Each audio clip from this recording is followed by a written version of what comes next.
Who the hell? Oh my God. Wait, that's one of the biggest free agents on the planet. Oh my God. That's Jeff Cobb. This PLE opened with an incredible fatal four-way for the US Championship, eventually seeing Jacob Fatu retain the title and the debut of Jeff Cobb. Struck here.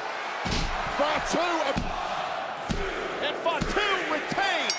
And man, was this match a lot of fun. These four are terrific. The popularity of LA Knight never ceases to amaze me, and Jacob Fatu, what a star. But during the match, we saw a super scary moment. Drew McIntyre being hit with a South of Heaven off some boxes in the crowd and completely missed the table. Lifting McIntyre up, South of Heaven, choke slam, all the way to the floor. My God, that was a kamikaze. Head trauma is certainly no joke in professional wrestling, but thankfully Triple H commented on this during the press conference after the show and said Drew is doing okay. An absolutely terrifying scene just by the way Drew McIntyre was clearly out of it, but I'm glad he's doing alright. But the rest of the match was a ton of fun. I particularly loved this finisher sequence mid-match. Another kill. Swanton from the top. And LA Knight, blood force trauma, down to heaven. Claymore by McIntyre. It's one of those things where when done well, it's really good. Sometimes in matches it feels like they're rushing too quickly to the multiple finisher sequences. It's kind of one of my gripes with the main event. Most of Cena's moveset nowadays is just AA, attempt an AA, and it ruins the power of the finisher to me. They also tease Jacob Fatu eventually breaking away from Solo and the Bloodline, which I think it's only a matter of time.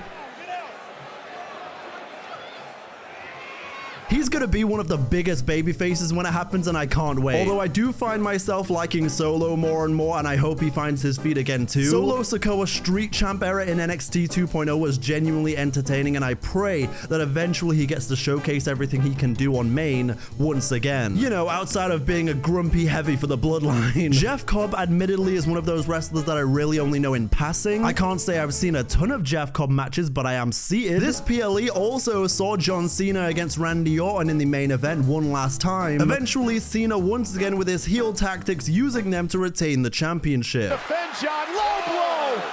Again, right off the skull of Orton, and John Cena retains the damn championship. This match was decent. It was obviously more of a showcase for the nostalgia of it all, but it was enjoyable, just nothing super crazy. Although I will say the RKO to everybody moment was awesome. RKO to all this, that'll be a fine.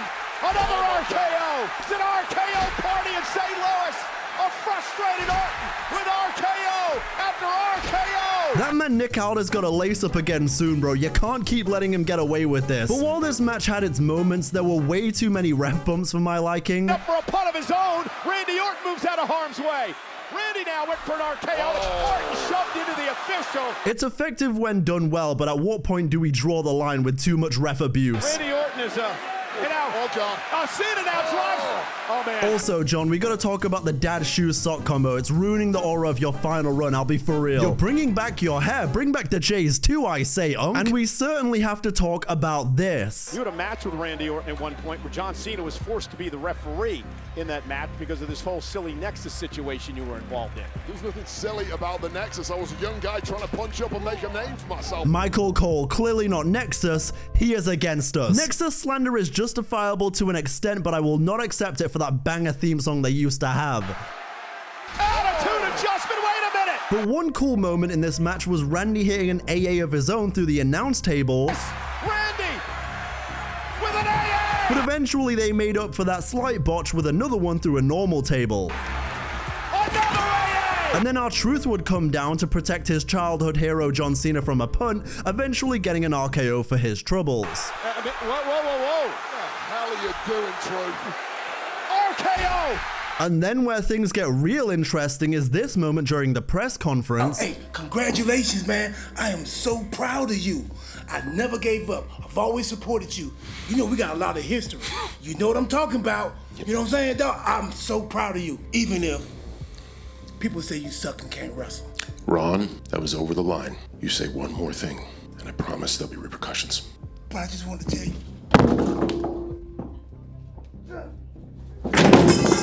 A very large part of me expected Cody to return here, but I guess it's not quite time for that yet. What I need is competition, and I sure as hell don't need you. How could Cody possibly return on the 4-year anniversary of this classic? The women's IC title match was excellent between Becky Lynch and the champ Lyra Valkyria. Brilliant technical wrestling between them, and thankfully the crowd was invested too, eventually seeing a roll-up sequence leading to Lyra retaining the title. Pull up of her own, grabs the leg of Becky Lynch and got her! Lyra got her! Lyra retains, and Becky Lynch is ticked off! But I also think it's smart booking because clearly there's going to be more to this feud, perhaps a stipulation next time. Outfoxed, and now she is absolutely furious and go bananas. There is a Saturday night's main event coming up, and then also in June we've got Night of Champions in Saudi Arabia, so maybe they can do something there. Becky blocked, almost got caught there. Nice German suplex released by Lyra.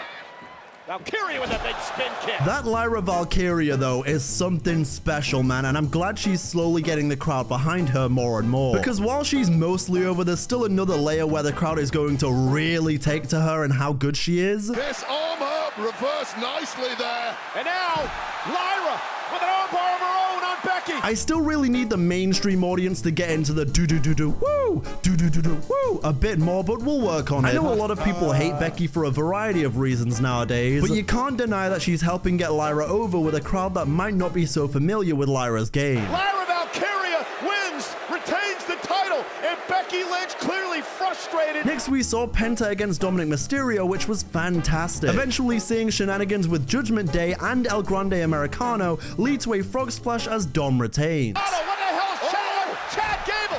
WWE Speed Champ. Mysterio retains because of this goofball Gable. As is the case with Judgment Day matches, JD, Finn, and Carlito would come to ringside and try to help Dominic. And interestingly, Finn took a while to get the steel chair for whatever the plan was. Finn took forever. No. And he got caught. I think it's less of a trying to retain Dom's title by DQ and more of a Finn doesn't want to help Dom anymore. Finn against Dom at SummerSlam Night 1 could legitimately be 5 stars. I'm so serious. But I absolutely love everything that Penta and Dom do. They can do little wrong to me, and much like Jacob Fatu, Dominic is going to be a mega star babyface. My only hope for Dom is that when they turn him face, they don't turn him into a naive babyface. Don't go ahead and make him suddenly not sneaky and sly. You can easily take the Eddie Guerrero route where he's a good guy, but occasionally you gotta lie, cheat, and steal. And while Liv Morgan is off shooting a movie, Dominic did hit an Oblivion during this match too. It's thus far by Mysterio. Yeah, Oblivion! The latest rendition of the Judgment Day is finally starting to look like a true faction to me, and it is a damn shame that they probably don't have a ton of mileage left with this group, but I think they're all fantastic, JD and Raquel included. As for Penta, what's next for him? Personally, I think you continue to cook with him as a singles guy for now. I know there's rumors of Lucha Bros going on a run in WWE, and that's cool, but I really like the way they're establishing them both as singles guys on their own brands, and I selfishly don't want it to end yet. One fight for Penta tonight. Well, ultimately, the big victor. Dominic Mysterio. The other match on this short and sweet card was Pat McAfee against Gunther, which eventually saw Gunther beating Pat by submission. His eyes dark like piss, and that is over.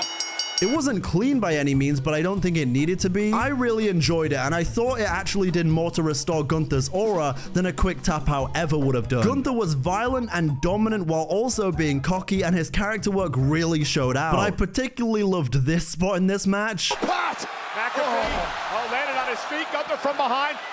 Pat lands on his feet again, kick right to the spine. Here comes McAfee. Come on, Pat! You could argue the psychology wasn't all there, but it wasn't necessary. The story tells itself. You've got David, a commentator, former football player, and part-time wrestler, sticking up for his friend against Goliath. It's a very easy story to tell. I also think it was real cute how Michael was cheering on his best buddy at ringside. Michael Cole has left the damn desk, you absolute nutcase!